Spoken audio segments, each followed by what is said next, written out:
रात के 11 बजे का समय था। एक बस तेज रफ्तार के साथ हाईवे से गुजर रही थी।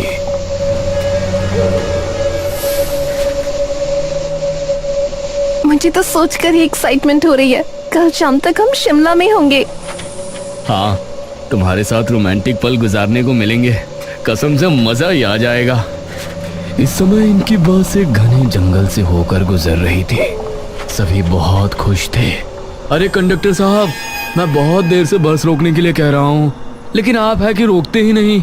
अरे भाई, अभी जंगल भरा रास्ता है, अभी से कहाँ से हम रोक सकते हैं। कोई ठीक जगह देखकर रोक देंगे। तभी अश्विनी और रणविजय को सड़क किनारे एक बूढ़ी खड़ी नजर आई। अरे देखो, वो बूढ़ी औरत कैसे जंगल में अकेली खड़ी है। बस उसके पास से गुजरी और वो बूढ़ी पीछे छूट गई। बेचारी बूढ़ी शायद लिफ्ट के लिए खड़ी होगी, लेकिन इस बस वाले ने बस ही नहीं रोकी। छोड़ो जान, हमें उससे क्या। कुछ देर बाद इन दोनों ने फिर से उसी बूढ़ी को देखा। अरे देखो, ये तो वही बूढ़ी लगती है। रणविजय ने भी उनकी तरफ देखा। एक पल को उसे भी आश्चर्य हुआ, लेकिन फिर वो बोला, वो बूढ़ी हमें 1 किलोमीटर पीछे नजर आई थी, वो आगे कैसे आ सकती है, वो भी हमसे पहले। अरे ये जरूर कोई और है। हाँ, शायद तुम ठीक कह रहे हो, मुझे ही कोई गलतफहमी हो रही है। तभी पीछे बैठे रणविजय ने ऋतिक से पानी मांगा। अरे ऋतिक, जरा पानी देना। ये ले भाई। ऋतिक ने रणविजय को बोतल दी, जो बिल्कुल खाली थी। अरे ये क्या, तूने तो पूरी बोतल खाली कर दी। ये दोनों अभी बहस कर ही रहे थे कि अश्विनी को फिर से वही बूढ़ी नजर आई, और इस बार उसके चेहरे पर एक भयानक मुस्कान थी। ये कैसे हो सकता है? रणविजय, वो देखो। अरे यार, मुझे बहुत प्यास लगी है, अब मैं पानी कहाँ से लाऊं? और मुझे बहुत जोर का टॉयलेट लगा है। जब पूरी बोतल पानी गटक जाएगा तो टॉयलेट तो आएगा ही ना। इतने में वो बूढ़ी फिर से पीछे निकल चुकी थी। कंडक्टर साहब, आप बस रोक दीजिए, अब मुझसे कंट्रोल नहीं हो रहा। ये सुनकर कंडक्टर समझ गया कि अब उसे बस रोकनी ही पड़ेगी। उसने ड्राइवर को बोलकर बस रुकवा दी। हम ज्यादा देर तक नहीं रोक सकते, जल्दी कीजिए। कंडक्टर की बात को नजरअंदाज करते हुए ऋतिक के साथ साथ रिधिमा, रणविजय, अश्विनी, स्मिता, नेहा और एक अंकल आंटी बस से उतर गए। अरे आप सब कहाँ जा रहे हैं? अरे कंडक्टर साहब, बैठे बैठे हमारी कमर अकड़ गई है, थोड़ी देर बाहर खड़े हो जाएंगे तो क्या आफत आ जाएगी। मैं जरा हल्का होकर आता हूँ। हो जाओ, और हल्के हल्के हो होकर ही तो ये हाल कर लिया तुमने अपना। ऋतिक जंगल के अंदर जाकर कोई ठीक जगह देख रहा था। इस तरफ रणविजय भी अपनी गर्लफ्रेंड अश्विनी के साथ हाथ थामे घूम रहा था। नेहा, वो देखो, अश्विनी के साथ रणविजय और मोहित के साथ रिधिमा, ये चारों कितने अच्छे लग रहे हैं ना। क्यों ना तुम भी मेरा हाथ थाम लो। मैंने सच में तुमसे ज्यादा बेशर्म इंसान नहीं देखा। कितनी बार तुमको मना कर चुकी हूँ, फिर भी चांस मारते ही रहते हो। ये कहकर नेहा ने आगे कदम बढ़ा दिए। स्मित ने अपना मोबाइल निकाला तो उसके मोबाइल में नेटवर्क नहीं थे।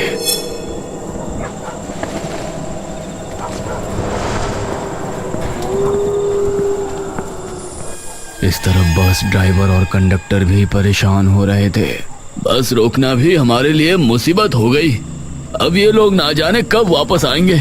अगले ही पल ये सभी उनको बस की तरफ आते हुए नजर आए।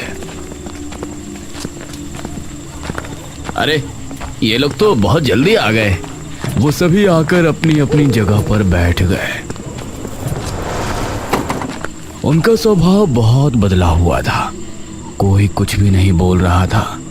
पीछे से एक सवारी बोलती है, चलिए ड्राइवर साहब, उतरी हुई सब सवारी वापस आ चुकी है। ये सुनकर ड्राइवर ने बस आगे बढ़ा दी।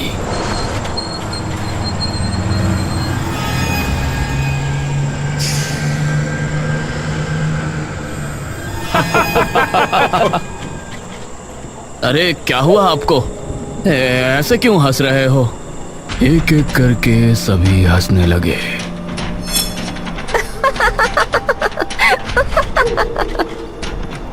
बस में बैठे सभी लोग इनको हैरानी से देख रहे थे। इन सभी की शक्लें भयानक हो गई और फिर ये सभी हवा में गायब हो गए। अरे ये क्या हुआ? ड्राइवर साहब, अब बस नहीं रोकना, हम छलावे में फंस गए हैं। यह सुनकर ड्राइवर ने बस को और तेज दौड़ा दी। इस तरफ स्मिथ मोबाइल हाथ में लिए हुए आगे बढ़ रहा था।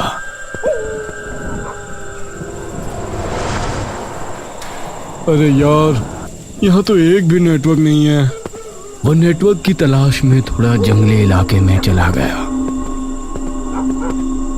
तभी उसको सामने से आवाज आई। रुक जाओ, वरना ज्यादा आगे जाओगे तो रास्ता भूल जाओगे।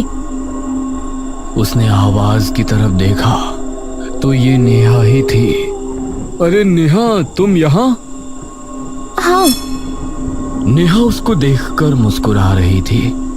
क्या बात है, लगता है गाड़ी पटरी पर आने लगी है। हाँ, मैंने सोचा क्यों ना हम भी अपनी जोड़ी बना ही ले। ये हुई ना बात, अब जाकर तुमने सही फैसला किया। हाँ, चलो मेरे साथ। नेहा ने उसका हाथ थामा और उसको लेकर आगे बढ़ गई। अरे अरे, इतनी तेज तुम कैसे चल पा रही हो? जंगल है यार, आराम से चलो। स्मिथ इस बात से हैरान था कि हाई हील पहनने के बाद भी नेहा इतनी तेज कैसे चल पा रही थी।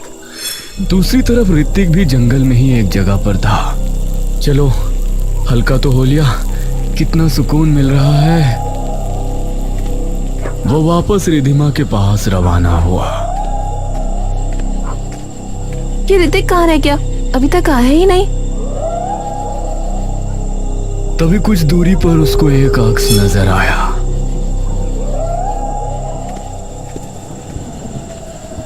ऋतिक, ये तुम हो क्या?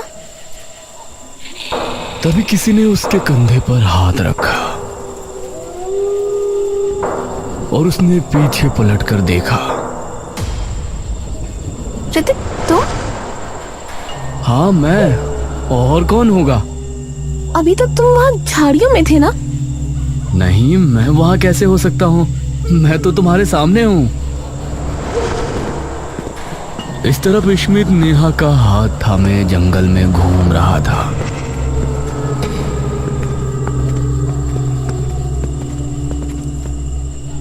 अरे नेहा, तुम मुझे कहाँ ले जा रही हो? मैंने अभी यहाँ एक तालाब देखा था। आज हम दोनों के रिलेशनशिप का पहला दिन है, क्यों ना हम तालाब में नहाकर सेलिब्रेट करें? क्या इस समय तालाब में नहाने? अरे भाई, हमारी बस खड़ी है सड़क पर, वो हमारे लिए परेशान हो रहे होंगे। नेहा स्मिथ की बात पर ध्यान ना देते हुए उसे एक तालाब पर ले गई जो काफी साफ सुथरा नजर आ रहा था। आ जाओ स्मिथ, चलो इस तालाब में नहाते हैं। ये कहते हुए नेहा तालाब के पानी में उतर गई।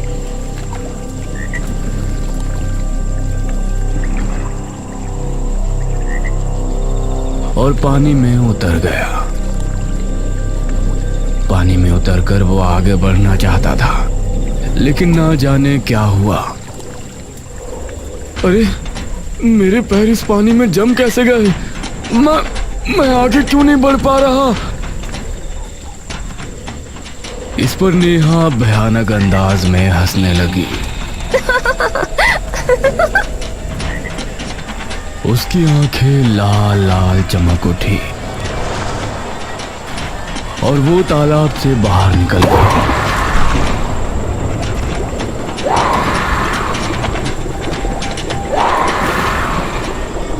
तभी स्मिथ को पता चला कि जिसको तालाब समझकर वो पानी में उतरा था, असल में वो दलदल थी और उसे धीरे धीरे अंदर खींच रही थी। बचाओ, कोई मुझे बचाओ! धीरे धीरे उस दलदल ने स्मिथ को पूरी तरह से अपने अंदर समा लिया। कीचड़ से कुछ बुलबुले उठे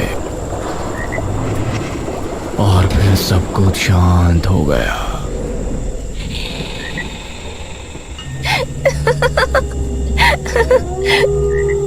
वो लड़की जो अब तक नेहा दिख रही थी, अचानक हवा में गायब हो गई। इन पांचों को पता भी नहीं था कि स्मिथ के साथ क्या हुआ है। ये सभी अब सड़क पर आए तो बस गायब देखकर हैरान रह गए। अरे हमारी बस कहाँ गई? वो बस वाला हमें लिए बगैर कैसे जा सकता है? नेहा, स्मिथ तो तुम्हारे साथ था ना, वो कहाँ है? अरे वो तो मुझे परेशान कर रहा था, इसलिए मैं उससे अलग हो गई थी।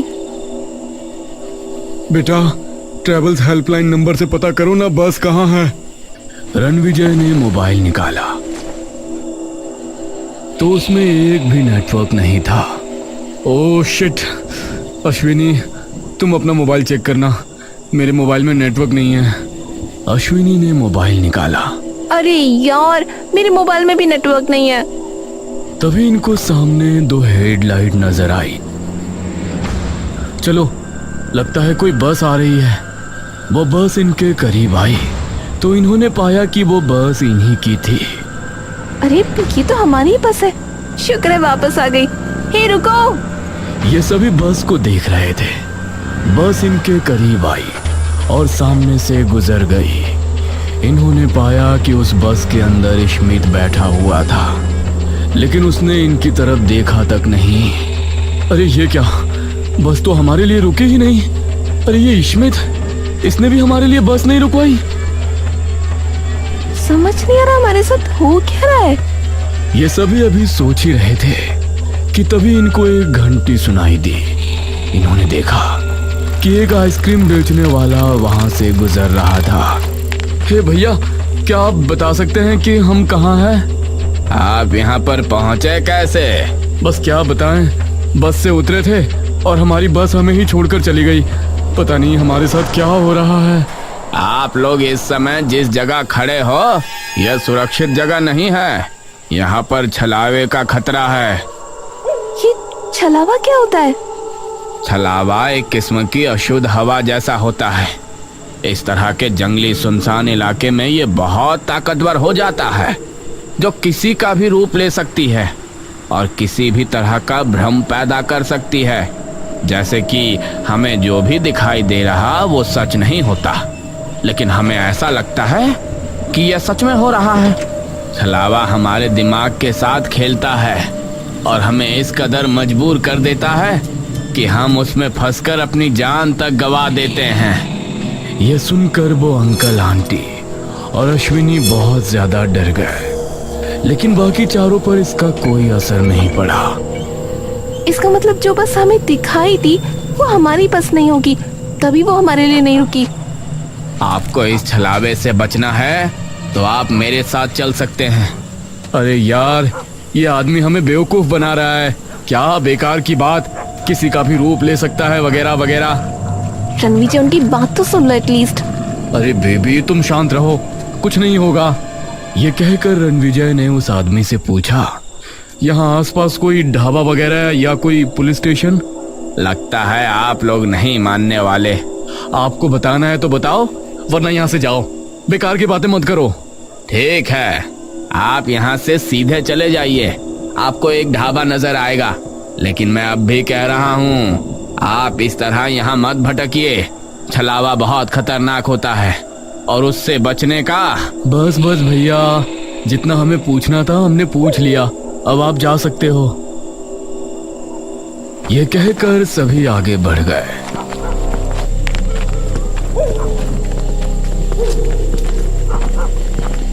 लेकिन अश्विनी के दिल में डर बैठ गया था। चलो वहीं चलते हैं, हो सकता है वहां कोई लैंडलाइन मिल जाए। ये सभी उस तरफ रवाना हो गए और आगे बढ़ते रहे।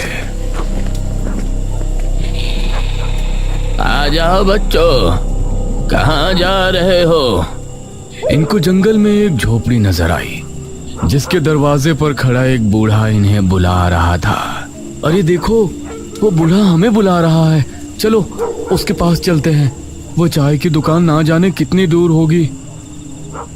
नहीं, उस आइसक्रीम वाले ने हमसे किसी झोपड़ी या बूढ़े के बारे में कुछ नहीं कहा था। यार देखो, हम लोग बहुत थके हुए हैं, तुम लोग को जाना है तो जाओ, हम यहीं रुकते हैं, सुबह होने पर हम भी वहाँ आ जाएंगे। ये कहकर रिधिमा ने ऋत्विक का हाथ थामा और उस बूढ़े की झोपड़ी की तरफ रवाना हो गई। अब ये सभी आगे बढ़ गए। बूढ़े के पास ये दोनों जैसे ही पहुंचे तो उस बूढ़े ने इनको प्यार से घर के अंदर बैठाया। आओ बच्चों, बैठो। शुक्रिया अंकल।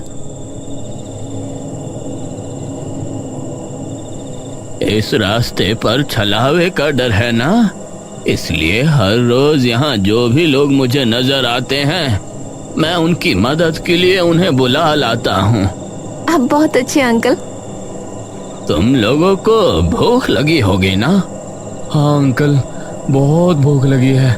मैं तुम दोनों के लिए खाना लगा देता हूँ, पेट भर के खा लेना। ये कहकर बूढ़े ने एक थाली में खाना निकाला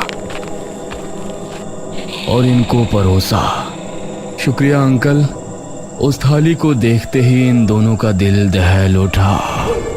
इन्होंने पाया कि उस थाली में 2 इंसानी कटे हुए हाथ रखे हुए थे।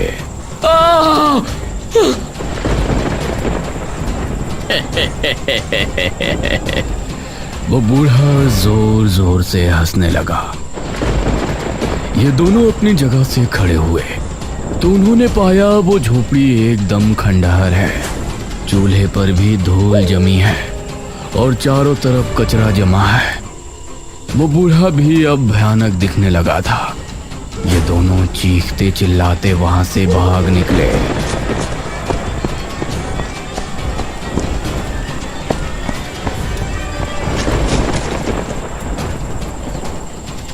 हे भगवान, हमें बचा ले।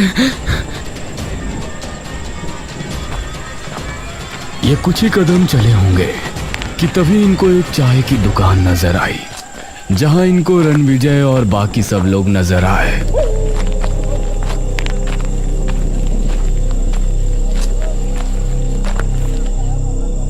रणविजय, अरे तुम लोग इतने डरे हुए क्यों लग रहे हो? हम दोनों छलावे में फंस गए थे। वो बूढ़ा पहले तो नॉर्मल दिख रहा था, फिर उसके बाद वो भयानक हो गया, इतना भयानक कि हम सोच भी नहीं सकते। यह सुनकर रणविजय भयानक अंदाज में हंसने लगा। गौर से देखो, कहीं वो इस तरह का भयानक तो नहीं हो गया था।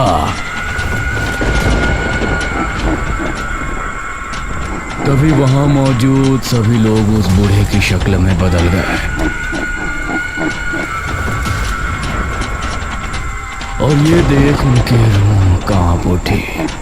वो सभी इनकी तरफ झपटे और इनको पूरी तरह से घेर लिया।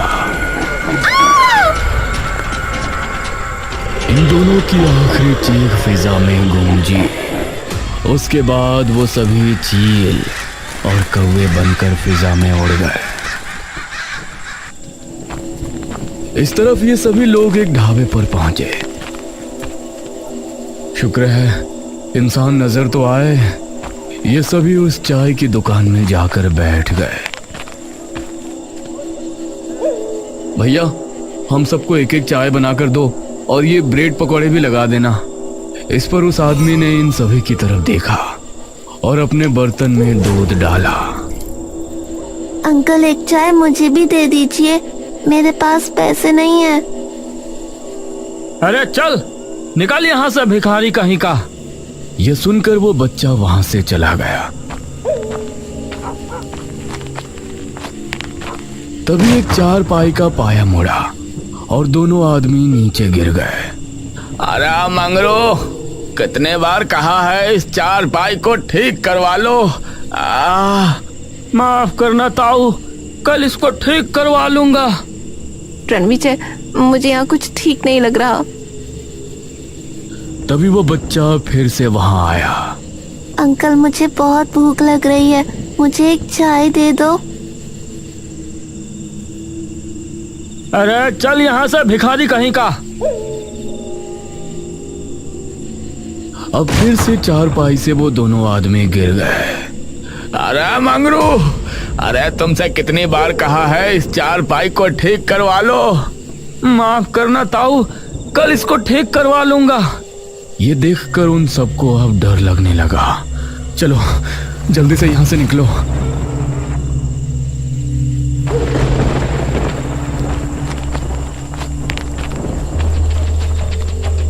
अरे क्या हुआ साहब, क्या आपको चाय नहीं पीनी? वो सभी एक साथ भयानक अंदाज में हंसने लगे। अब इन सबका दिल दहल उठा और ये वहां से भागने लगे। अब हम लोगों को सीधा रास्ता पकड़ लेना चाहिए जहां वो आइसक्रीम वाला हमें मिला था। ये कुछ कदम ही भागे होंगे कि वो आइसक्रीम वाला इनको नजर आया। मैंने कहा था ना, मेरे साथ आ जाओ। आपने सही कहा था, हमें माफ कर दीजिए। चलो अब तुम सब मेरे साथ चलो मेरे घर पर। यह कहकर वो आइसक्रीम वाला इनको लेकर वहां से जाने वाला था। तभी इनको एक आवाज आई, रुक जाओ। उन्होंने पलटकर देखा तो इनके पीछे भी आइसक्रीम वाला था जिसके हाथ में एक कलश था। अरे ये क्या? वो छलावा है, उसकी बातों में मत आओ। ये सुनकर उस दूसरे आइसक्रीम वाले ने कलश से भस्म निकालकर हवा में फूंकी।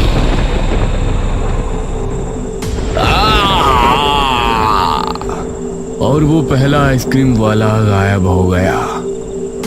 ये क्या था? शुक्र है मैं यहाँ सही समय पर पहुँच गया, वरना आप लोगों की जान खतरे में थी। आपने हमें जिस ढाबे के बारे में बताया था वहाँ तो असल में कुछ था ही नहीं। जब मैं आप लोगों को समझा रहा था और आप नहीं माने तो मैं आपको छोड़कर अपने घर पहुँचा। वहाँ जाकर मैंने अपनी ठेली को घर पर छोड़ा और ढाबे पर पहुँचा, लेकिन वहाँ जाने पर मैंने पाया कि आप उस असली ढाबे पर पहुँचे ही नहीं। फिर मुझे आप लोगों की चिंता हुई और आपको ढूंढने निकल पड़ा। अब आप ही बताइए कि अब हम क्या करें, और आपके आते ही वो छलावा कैसे गायब हो गया? मैं आप लोगों को यही बता रहा था कि छलावा को चंदन की लकड़ी की भस्म से ही भगाया जा सकता है।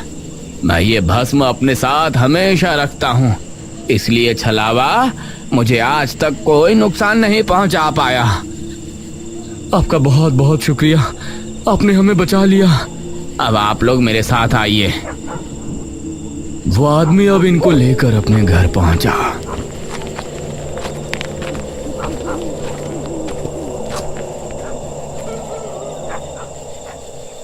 अब आप लोग शांति से सो सकते हैं। सुबह होने पर उसका डर खत्म हो जाएगा और फिर आपको जहां जाना हो जा सकते हैं।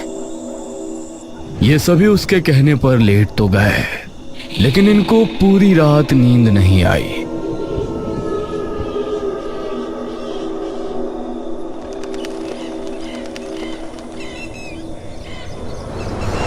सुबह होने पर ये आइसक्रीम वाले से विदा लेकर वहां से निकले।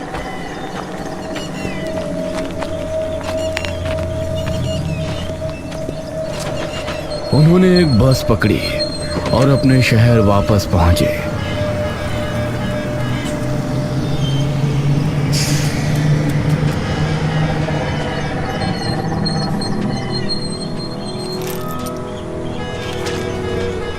ये सभी अपने आप को सुरक्षित पाकर खुश तो थे, लेकिन अपने 3 दोस्तों की मौत का गम भी इनको हो रहा था। वो रात शायद इनको हमेशा याद रहेगी, क्योंकि वो रात सबसे भयानक रात थी।